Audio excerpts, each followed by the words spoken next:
Hey y'all, welcome and/or welcome back to my channel. My name is Janae, if you didn't know, and today's video is another true crime episode. So if you're ready, let's go. Alright y'all, so very little to say before this video. However, I feel like I haven't done a nail cam in a long time, so here they are. I was feeling real ice princess this week. They probably won't last that long because I already broke this one, so But in any event, today's case, I really don't even feel like I have the words to describe the feeling that I'm feeling right now because, like, what, sir?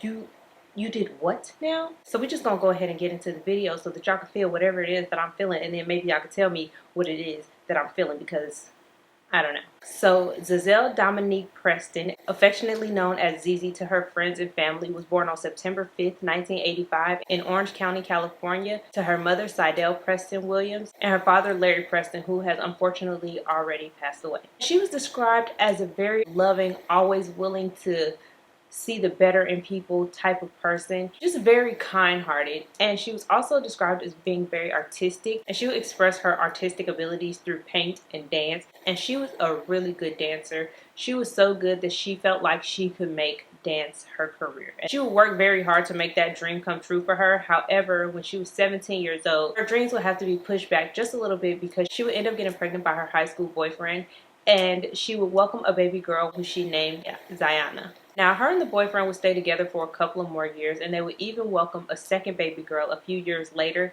who she named Valise, or Valis. I'm not really 100% sure how to pronounce it. If I'm saying it wrong, please correct me in the comments. But yeah, so now she had two baby girls with her high school boyfriend. But unfortunately, the boyfriend didn't really want to stick around, and after she gave birth to her second daughter, she and the boyfriend was split, and from this point on, he is really just irrelevant to the story. And so now Za'zell is a single parent, and she needs to make money to be able to take care of herself and her children. And so she becomes a model. She was a very, very beautiful girl. Here are a few of her modeling pictures right here. And as y'all can see, she is absolutely gorgeous. And when William Wallace seen her, he thought the exact same thing. It's 2008 when they meet, and they ended up forming a relationship. And Za'zell was pretty happy in this relationship. She was happy to find somebody who was not only handsome, but he loved her. And not only did he love her children as well. And that made him A1 in Za'zell's book. But y'all know how these stories go. Everything was going well in the beginning until it just wasn't. Now, I don't know when the abuse started, but it did start at some point. And once it did start, I don't know if it started out as like little things and then escalated, or if it was just like full blown the whole time, because there's not really much information about the beginning stages of a relationship.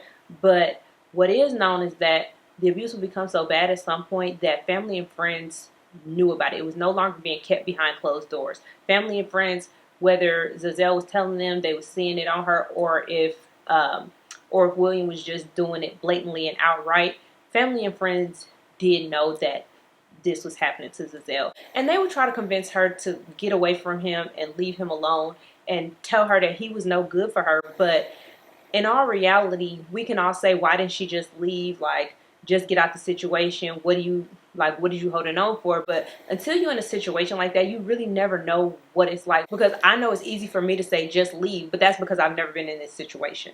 But I do fully recognize that it's not always just that easy. Anyways, in addition to the abuse that Za'zell was suffering from, she will also have to deal with a bunch of infidelity, because William was for the streets, okay?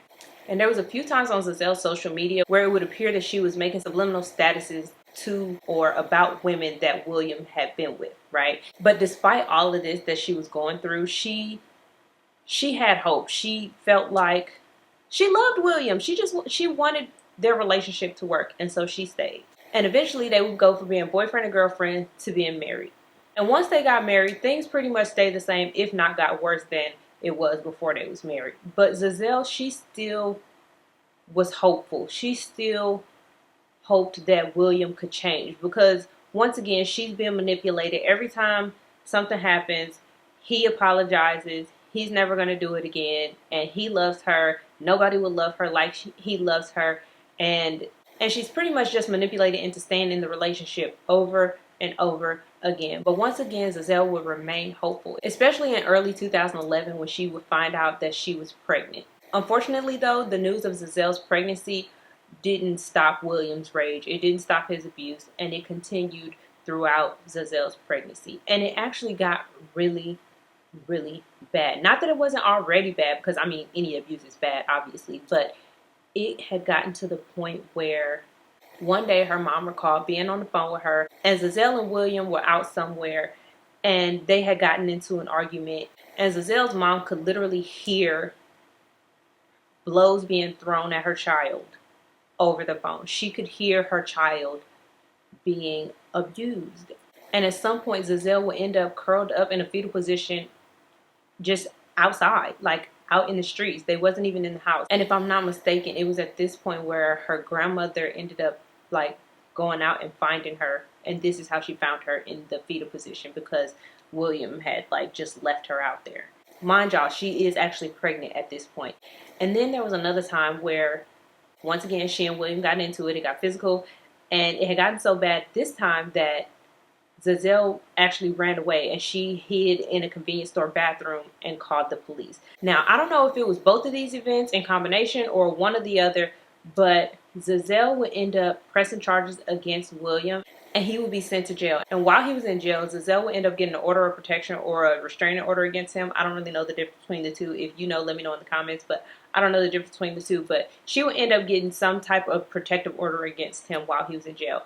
And this, her family was hoping, would be the straw that broke the camel's back. She's pregnant, he's in jail, she has an order of protection, and she has an out. Like, this is her out. And her family was hoping and praying that this would be Za'zell's out. And for a little while, it seemed like this was the case. Like, she was doing so much better. She was even enrolled in college. And I don't know if she got enrolled prior to him going to jail or after. But in any event, she was doing really well in school. She was going to Cypress College so that she could be a domestic violence counselor, so that she could help people who found themselves in the same situation that she was in. But if I'm being honest, I'm not judging Za'zell, and I'm not saying that she wouldn't have been a great domestic violence counselor. But I personally wonder if she was going to actually leave and stay away from William prior to her becoming an actual counselor. Because for me, this is just me speaking for myself, I wouldn't want to be I wouldn't want her to be my counselor, especially if she was still in the situation that she's counseling me for. Like, that's almost like somebody going to rehab and they're like their team leader. I don't know how rehab works, but the person that's supposed to be leading them and guiding them is like doing lines in the bathroom every chance they get. Like, I feel like she would have had to have grown through and gone through the situation and been away from it in order to counsel people through their situations. You know what I mean? Like I said, I'm not judging her. I'm not saying that she wouldn't have been great, but what I'm saying is, if she was still in the situation, I wouldn't want her to be my counselor. That's all I'm saying. But anyways, like I said, Za'zell is doing very well now that William is in jail, and she's pretty much just thriving until William pretty much manipulates her all over again, because he's doing this jailhouse talk, talking about he done found Jesus, he's a changed man, and he, you know, he ain't for the streets no more. He done found the Lord, honey. He has been delivered, okay? We know how that went. And he pretty much convinced her that he changed. And so Za'zell starts visiting him again. She starts writing to him. And now she can't wait till he gets out of jail. And on July 24th, 2011, she will post this on Facebook. And for those of you who are listening and not watching, it says, "I can't wait to see my sexy ass husband next week. I love my baby more than air with his fine ass, LOL." And then there's a picture of William with hearts on it, and it says, "I miss you, daddy." And just 4 days later, on the 29th of July, William will be released from jail. And Za'zell will once again take to Facebook and say, "I'm so happy my husband is home. Thank you, Jesus," with like a little smiley face. It wasn't an emoji, but you know, y'all remember how we used to do prior to emojis when we would do like the little semicolon and the little parenthesis? Yeah, that. And for the next 2 weeks, William would live up to his jailhouse talk, and things would be great. Za'zell would go to Facebook multiple times and say, you know, "Me and my husband had a great day," post pictures of them and say, "Lovebirds for life." And finally, all was well. But once again, we all know that old habits die hard. A zebra don't change its stripes, a leopard don't change its spots. You know, all of those sayings. William came back. The real William reared his ugly little head. And on August 13th, Za'zell will create another status that says, "No matter how much you think somebody gonna change, things just get worse when someone has no respect for you. They never will." Now, we can only really speculate as to what she's talking about because we wasn't in her head and we aren't the ones who wrote the status. But from my perspective, it seems like that was a subliminal shot to William. William was back to his old tricks.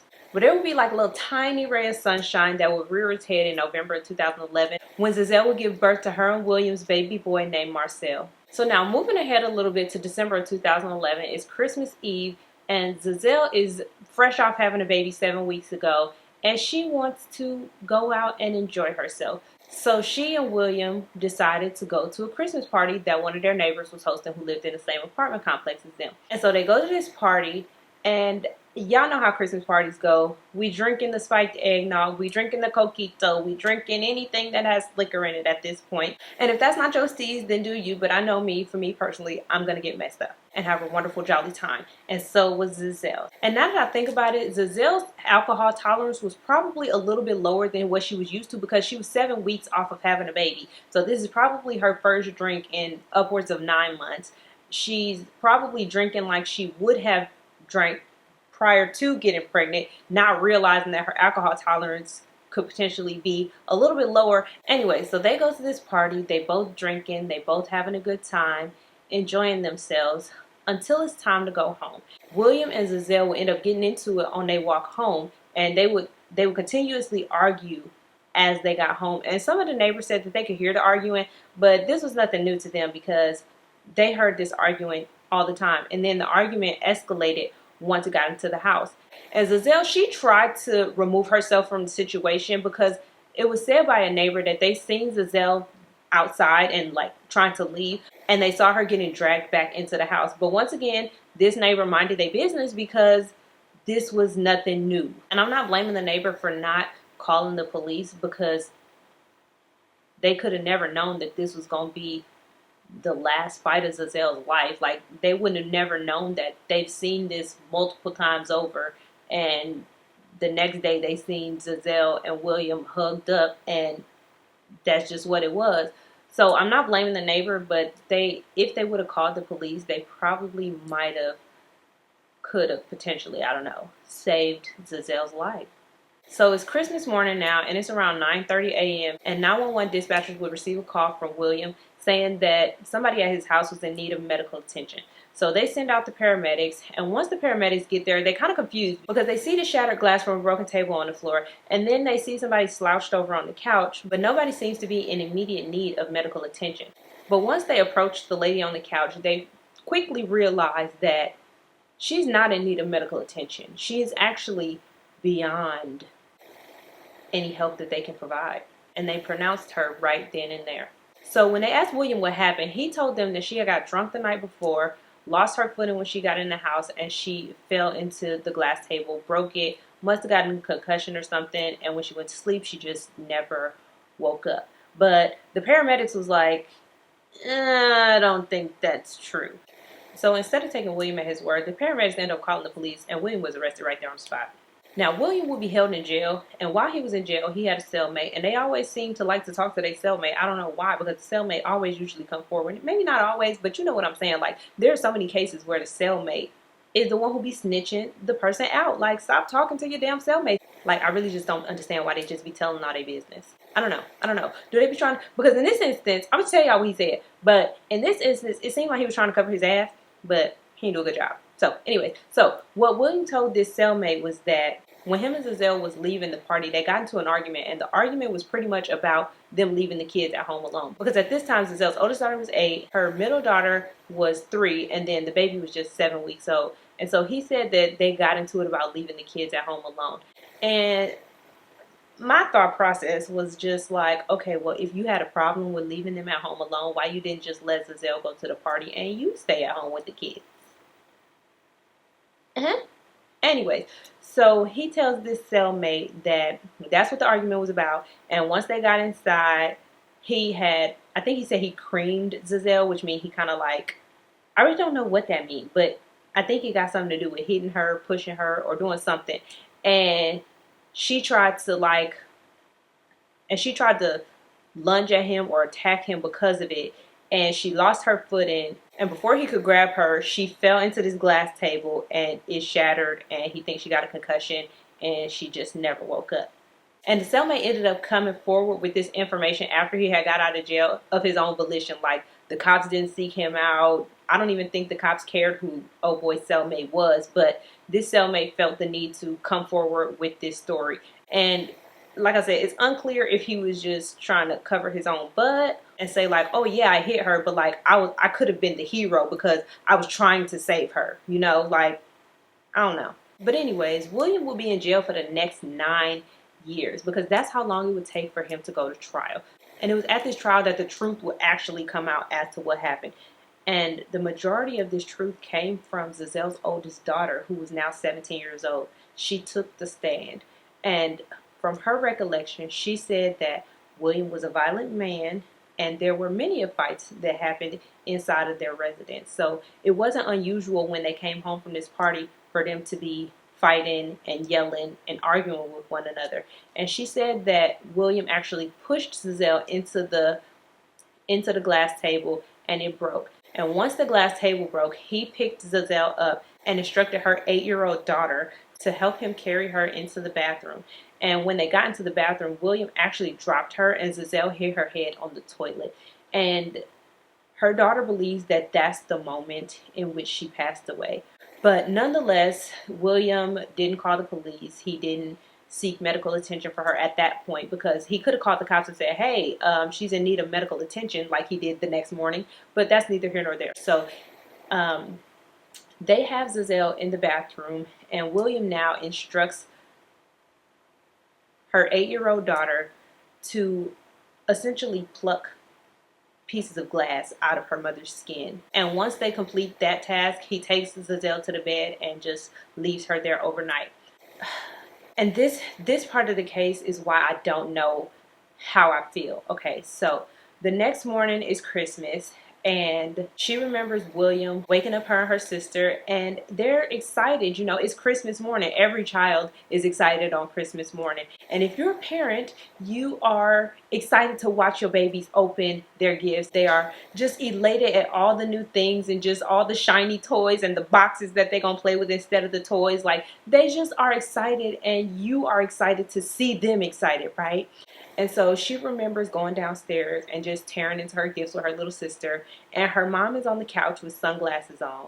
And William says to them, Mommy ruined Christmas. She got drunk and ruined Christmas.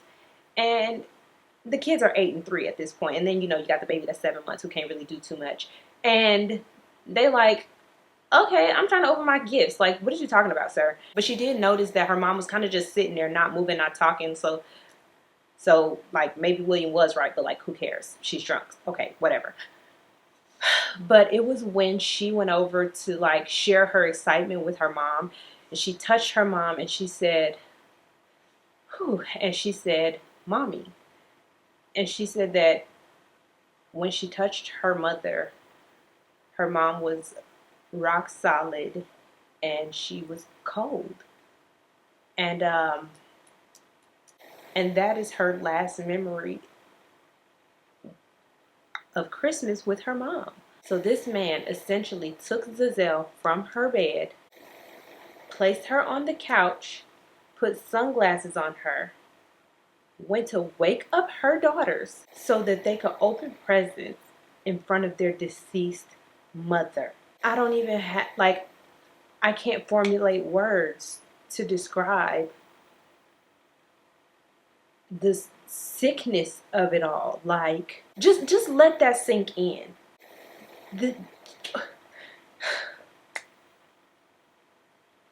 Like I said, that is these babies' last memory of Christmas with their mother. Christmas, he ruined Christmas, not their mother. Anyways, the defense tried to defend him and say that, oh yeah, this house was filled with some abuse, but also lots of love. And they said that Za'zell's death was nothing more than an accident of a drunk person who lost their footing and fell into a glass table, got a concussion, and unfortunately didn't wake up the next day. But like, nah, bruh. Because if that was the case, how do you explain him taking her downstairs and putting the sunglasses on her? He would have realized once he touched her that something wasn't right, and then he could have called the cops then. And then, like, that story would have been more plausible. But, ma'am, I mean, I guess you got to do your job, but, like, I don't know, y'all. So anyways, he ended up being sentenced to 15 years to life plus time served for the second-degree murder of Za'zell Preston. And hopefully he just never gets out of jail because, like, what the actual hell, dude? Like, what the freak? Yeah, my heart goes out to those babies who are now being raised by Za'zell's mother, by the way. And I don't know. My heart hurts so bad for them. But yeah, that is all I have for today's video. Thank you so very much for watching. Don't forget to like, comment, and subscribe. And I will definitely see you all in the next one. Okay, first of all, let's not have issues with the light today. How about that? And some of the pictures that are, come on guys. And when William Wallace, and there was a few times on Za'zell's Instagram, and there was a few times on Za'zell's Instagram, why do I keep trying to say Instagram? I do not see her Instagram. And while he was in jail, Za'zell would get an order, and while he was in jail, Za'zell would, that's so hard to say, jail Za'zell. Well, it wasn't hard right then. Okay. So it's Christmas morning now, and it's around 9:30 a.m. and the police get a call from William. His name is William. Why? Where did I get Michael? Don't know. Anyways. And so instead of taking William at his word because he was a lying-ass nigga, anyway. My earrings! I don't have no earrings on. Oh, well. I done did this whole video with some bald-headed ears. I hate when I do that.